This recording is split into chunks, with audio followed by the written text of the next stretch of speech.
Tangina mo.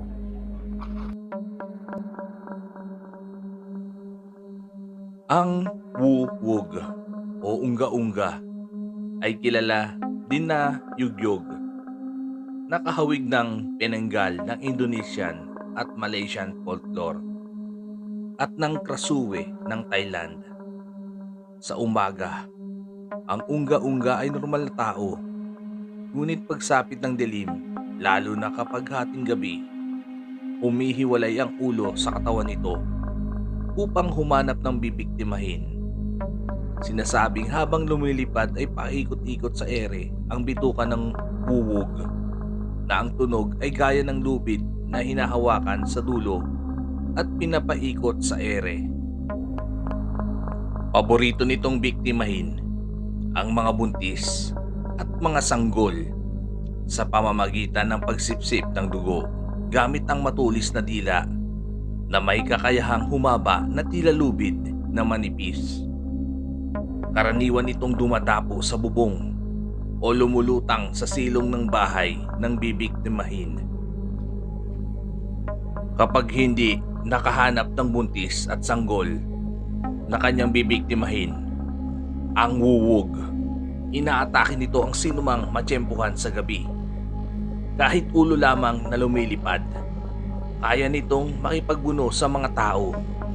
Sasagpangin ng wuwog ang biktima gamit ang kanyang mahabang buhok na sinlakas ng braso ng tao at parang mga galamay na pupulupot sa leeg ng biktima upang sa umakal at pilit na papasukin ang ilong at bibig ng biktima upang hindi ito makahinga. Pati mga mata at tenga ng biktima ay papasukin ng mga buhok ng wuwog. Susubukan din itong ilublob sa tubig ang biktima kung malapit sa ilog, lawa o sapa para malunod. Dahil nga malakas ito, kayang buhatin ng wuwog sa ere ang biktima pagkatapos ay ihuhulog para mamatay. Kapag wala ng buhay ang biktima, sisipsipin nito ang dugo at kakainin ang lamang loob, lalo na ang atay. Ang ganitong mga nilalang ay kadalasan maririnig sa parting Visayas at Mindanao.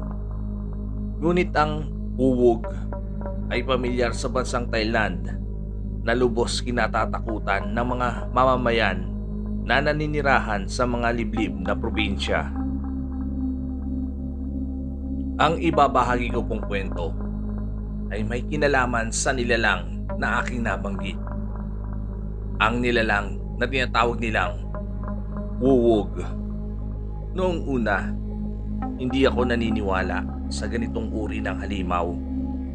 Sino ba naman ang maniniwala na may nilalang na kayang humiwalay ang ulo sa katawan? Akala ko, isa lamang itong kalokohan na likha ng malikot na kaisipan ng mga tao. Mga kwento na mula sa matatanda bilang panakot sa mga bata. Mga katambol, halina't samahan niyo ko. Balikan ang naging karanasan ko patungkol sa nilalang na ito na magsisimula sa taong dekada 80 sa lugar na aking pinagmulan. Basilan, taong 1989.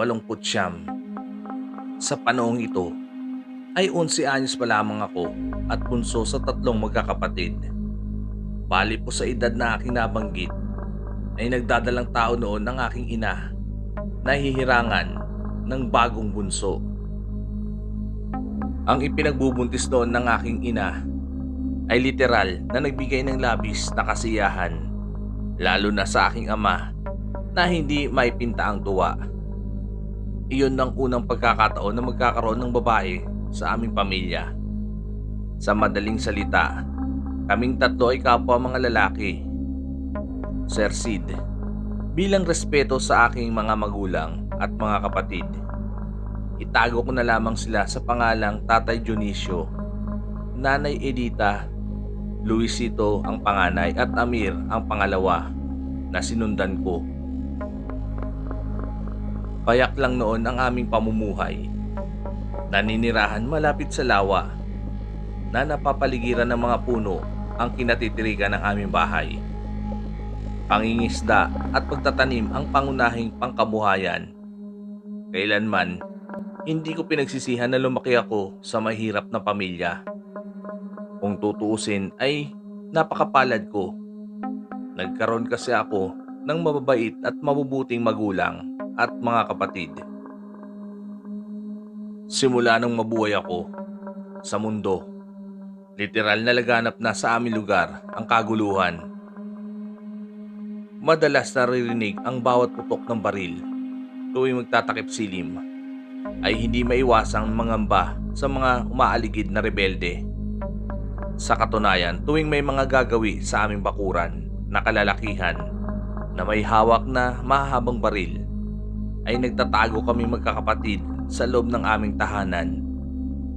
Hindi aswang, maligno o engkanto ang kinatatakutan ng mamamayan, kundi ang walang tigil na gulo at digmaan. Ilang pamilya na ang binawian ng buhay dahil lamang sa mga prinsipyo na ipinaglalaban. Karamihan sa mga pamilya ay nangimang bayan na maiwasan lang ang laganap na patayan at pagiging marahas ng mga rebelde sa kabundukan.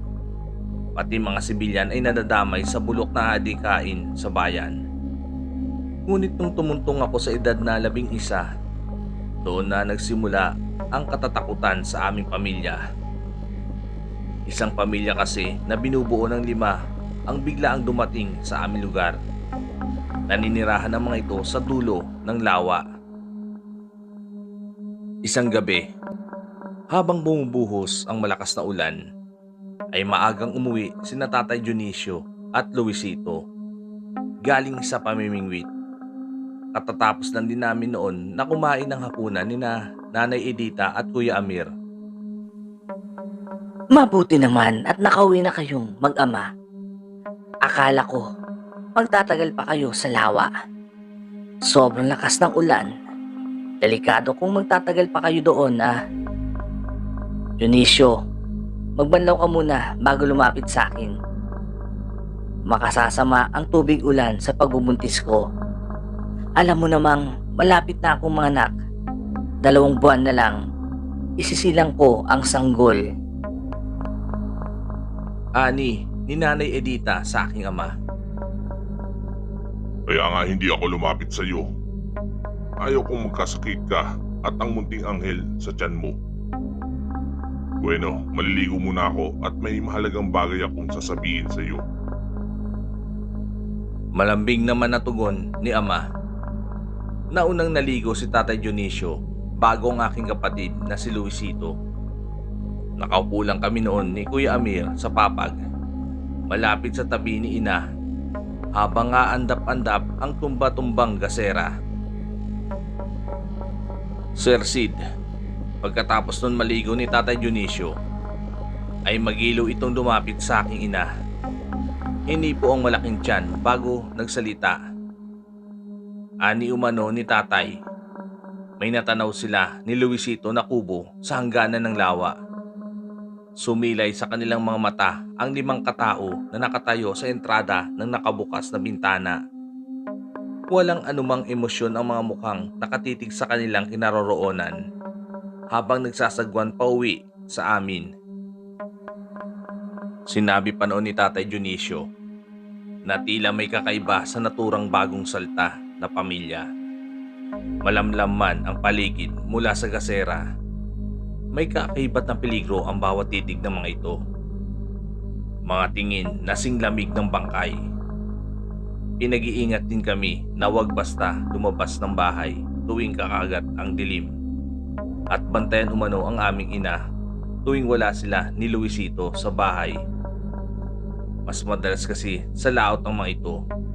Samantalang kami naman ni Nanay Edita at Kuya Amir ang umahalili sa maliit naming taniman sa bakuran. Napakasipag kasi ni Nanay Dumilig ng mga pananim kahit na buntis na ito. Ang labis na ipinagtataka ng aking mga magulang kung bakit hindi namin napansin ang paglitaw ng bagong pamilya. isang daanan lang kasi ang maaring pasukan patungong Pangpang. Marahil dumaan ang pamilya sa lawa gamit ng bangka. Dionisio, sa tingin mo ba mga rebelde sila? May posibilidad kaya nakasapi sila sa mga Abu Sayyaf? Usisang tanong ni nanay sa aking ama. Hindi naman siguro, Edita. Malabo na maging rebelde sila. Basta, mag-ingat na lang tayo. Masama kasi ang kutob ko na may kakaiba sa pamilyang iyon. Ewan ko ba kung bakit ako hinilabutan kanina habang sumasagwan. Kakaiba ang tingin ng matandang babae sa bintana na may mahabang buhok. Tugon naman ni tatay na hindi mapalagay ang loob. Sir Sid, sa mga nagdaang araw, habang pabugso-bugso ang barilan sa magkakalapit na kabundukan sa hindi kalayuan sa aming lugar, ay isang balita ang kumalat sa aming baryo. Isang masamang balita, lalo sa mga pamilyang may alagang mga manok. Anin nila, laganap umano ang nakawan ng mga hayop. Ilang pamilya ang nawalan ng mga alaga. Ang ilan sa kanila'y namatayan ng kalabaw na tila kinuha ang mga laman loob at nawawala ang mahalagang parte. Kaya nagpanukala ang magkakalapit baryo na mag-ingat sa paglaganap ng nakawan na tila hindi pa matukoy kung sino ang may gawa. Iniisip nila na isang grupo ng mga kawatan ang namimirwisyo sa mga alaga nilang mga hayop. Sa katahimikan ng gabi, maganda noon ang panahon. Maaliwalas ang kalangitan na tila nagniningning ang sumabog na bituin na nasa kalagitnaan noon ng pangingisda sina Tatay Dionisio at Luisito. Ay bigla na lang ako nagising sa pagkakatulog dahil sa pananakit ng aking tiyan. Magkatabi kami ni nanay sa kama habang nasa kabila naman si Kuya Amir. Dahil medyo bata pa ako noon ay takot akong mag-isa pumunta sa kusina. Masyadong malamlam kasi ang kabuuan ng aming tahanan. Dulot ng isang gaserang paumagahan. At dahil mahimbing ang tulog ni Nanay Edita, tumungo ako sa katabing kwarto para gisingin si Kuya Amir. Magpapasama ako sa kanya magbawas sa kusina. Hindi ko na kaya ang pananakit ng aking sikmura. Kadiliman agad ang bumungad sa kabilang silid. Sanay kasi si Kuya Amir matulog na walang iniwanag sa aming tatlo. Ito ang may pinakamatibay na loob na tila nagmana sa katapangan ni Tatay Dionisio. Kaya nga may pagka-Muslim ang tunog ng kanyang pangalan. Ang Muslim kasi ay sumasagisag ng katapangan na walang kinatatakutan, lalo na ang mga tausog. Kuya Amir! Kuya Amir! Gising! Gumising ka! Samahan mo ako sa kusina. Hindi ko na kaya lalabas ng kinain ko.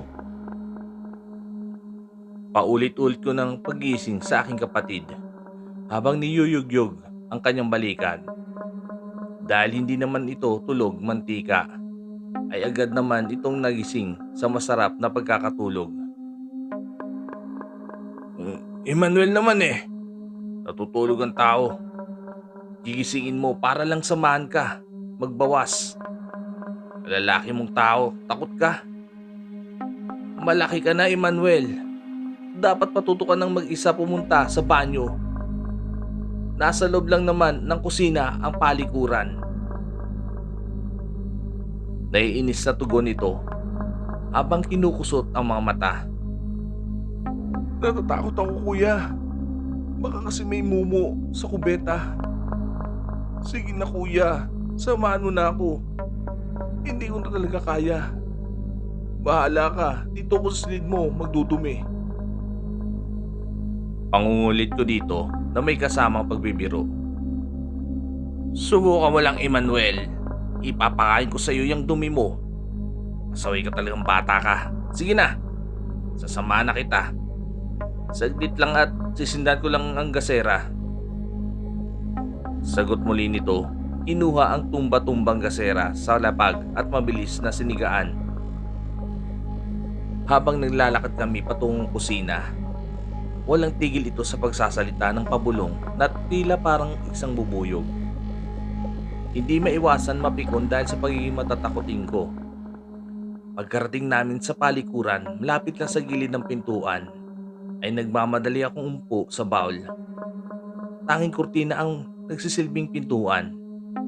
Napawika pa nga ng kadiri ang aking kapatid habang iniindan ako ang paglabas ng aking dumi. Emmanuel, matagal ka pa ba? Bilisan mo naman dyan, nakakainis ka talaga. Pero hisyo kang bata ka. Gusto ko na matulog. Antok na talaga ako. Pabulyaw na saad ni Kuya Amir. Saglit lang, kuya. Malapit na ako matapos. Huwag mo ako iiwan rito, ha? Hindi, susumbong kita bukas kay nanay. Sagot ko naman dito, habang iniinda ng paulit-ulit sa inodoro. Sir Sid, kung kailan malapit na akong makaraos sa aking ginagawa, ay bigla akong napatingin sa bubong. May malaking siwang kasi sa bandang gilid ng pawid. Sanhi sa nauuga na ito, bigla kasing nahagip ng aking mga mata ang isang bagay na lumulutang na may kasamang langitnit na tila parang umiikot na lubid. Dahil mabilis lang itong naglaho sa aking paningin, ay muli akong yumuko. Ngunit ilang segundo lang ang pagitan ay tila napansin ko na parang may mga matang nakamasid sa akin. Hindi ko alam kung bakit bigla na lang akong kinilabutan ng mga oras na iyon. Nanonood din sa aking ilong ang malansang amoy na sumasabay sa amoy ng aking dumi. Halos lumuwa na ang aking mga mata nung tumingila ako sa bandang siwang. Gumuhit sa aking paningin ang isang nakakatakot na nilalang na nakasilip sa malaking butas. Isang lumulutang na pugot na ulo ng isang babae habang nakalambitin ang mga lamang loob at tila umiikot ng bahagya ang mga bituka. Mahaba ang buhagag na buhok na sumasayaw sa hangin. Nag-aalab ang mga mata na may matutulis ng ngipin. Ang talagang nagbigay ng matinding takot sa akin ay unti-unting pumapasok sa butas ang makikitam na hibla ng buhok na animoy ibinabad sa malansang langis. Dumating sa punto na biglang kumilos ang mahabang dila na tila gustong bumaon sa aking lalamunan. Ah! Kuya Amir! May halimaw! Mahabang sigaw ko.